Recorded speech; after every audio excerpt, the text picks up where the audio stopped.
Almost 40 years ago, the Paw Sox played the longest game in the history of baseball. And Steve Krasner wrote a children's book that I want to read to you today. It was illustrated by Susan Starkweather. The longest game. It was a baseball game. One team won, one team lost. But it was a special baseball game, so special it was even given its own name, the longest game. In the history of professional baseball, no two teams ever played a longer game than the minor league Pawtucket Red Sox and the Rochester Red Wings. They played in 1981 at McCoy Stadium in Pawtucket, Rhode Island. A baseball game usually lasts 9 innings, but the Red Sox and Red Wings were tied after 9 innings, so they kept playing to see which team would win. And they kept playing, and they kept playing, and they kept playing some more. They played 33 innings before Pawtucket won 3-2.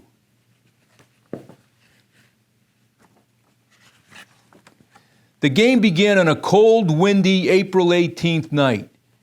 It continued through the even colder and windier early morning hours of Easter Sunday, April 19th.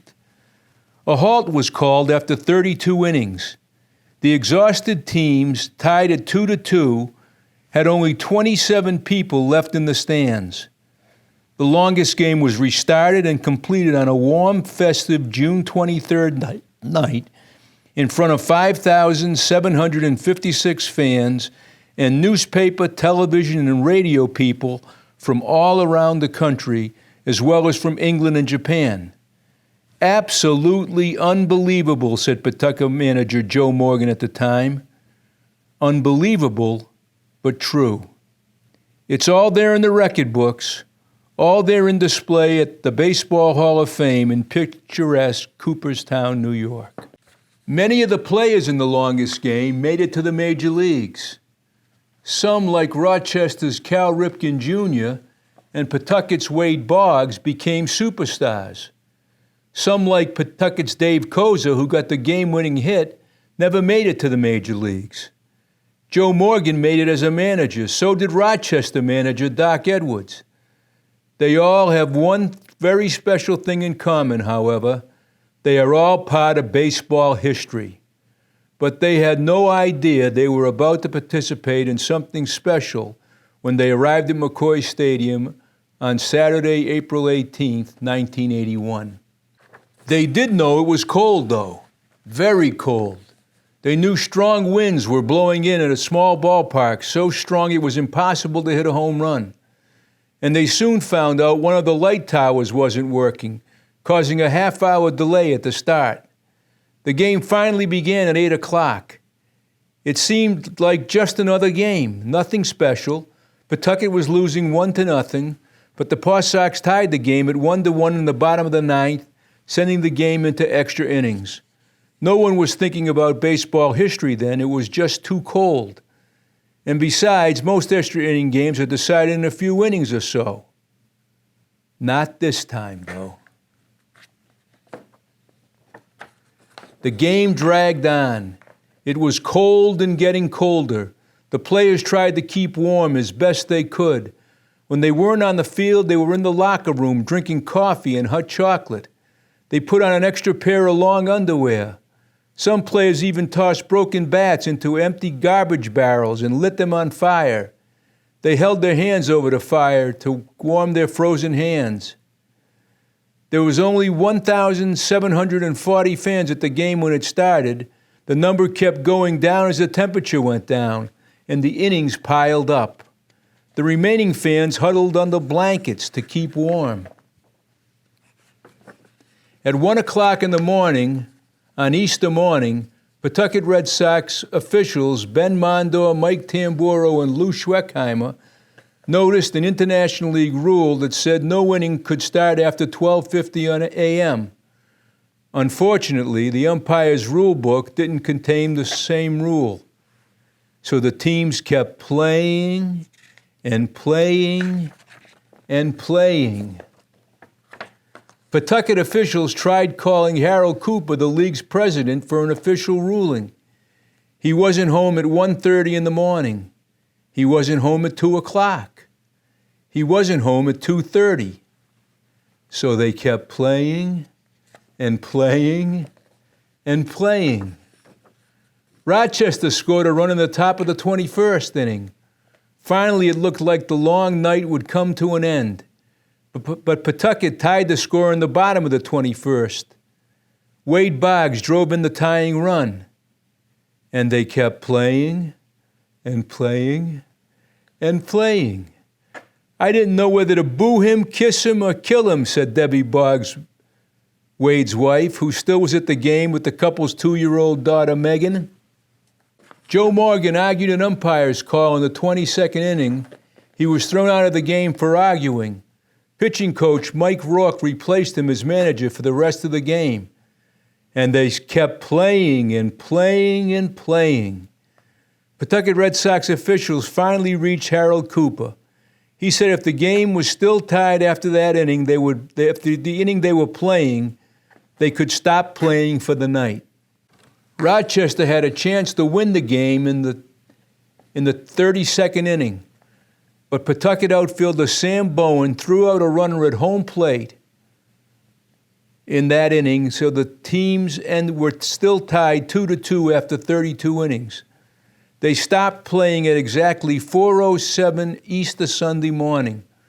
By the time players left the field, the sun was rising. I feel like Jell-O, said Boggs. I wonder if the Easter Bunny is going to come hopping over the outfield fence, said Ann Koza, Dave Koza's wife, who sat through all 32 innings. An exhausted Ben Mondor and Mike Tamburro closed up shop. For them, it wasn't the longest game, not yet anyways. They were too tired to think about baseball history. To them at that moment, it was thus the stupid darn game. That's how they felt after 8 hours and 7 minutes of baseball the team suffered through on April 18th and 19th. But that stupid darn game put Pawtucket on the map.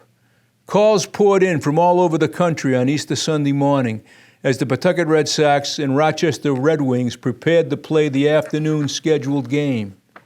Everyone wanted to know if it was true. Had the team played 32 innings the night before? It was true.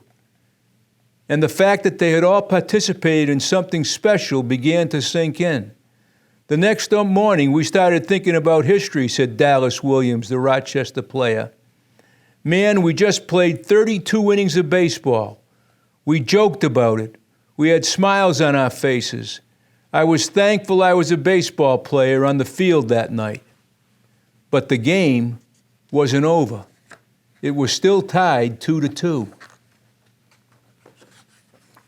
The league, though, decided that because the players were so exhausted, they wouldn't finish the game until June 23rd, the next time the Red Wings visited McCoy Stadium to play Pawtucket. And on June 23rd, all the eyes of the baseball world were on McCoy Stadium. Major League Baseball players were on strike, so minor league baseball enjoyed the sports spotlight. It was shining brightly on the Pawtucket Red Sox and the Rochester Red Wings. And ultimately, the glare fell squarely on Dave Koza. The Red Wings did not score in the top of the 33rd. In Pawtucket's half of the inning, Rochester pitcher Steve Grilly hit Marty Barrett with a pitch, then gave up a double to Chico Walker and intentionally walked Russ Larrabee. The bases were loaded. There were no outs. And up stepped Dave Koza to face relief pitcher Cliff Speck. On Speck's fifth pitch, Koza hit a single to left field. Barrett gleefully jumped on home plate, and then he and Koza were mobbed on the field by their teammates, laughing and whooping and hollering and patting each other on the back. After an exhausting 8 hours and 7 minutes of baseball on April 18th and 19th, after another 18 minutes on June 23rd, after a total of 33 innings, the game finally was over. In the Pawtucket locker room, winning pitcher Bobby Ojeda and hitting hero Dave Koza were surrounded by television cameras, tape recorders, and reporters with notepads. They even did interviews with Japanese writers using translators. Everyone wanted to know all about this one game, this one very special game, the longest game.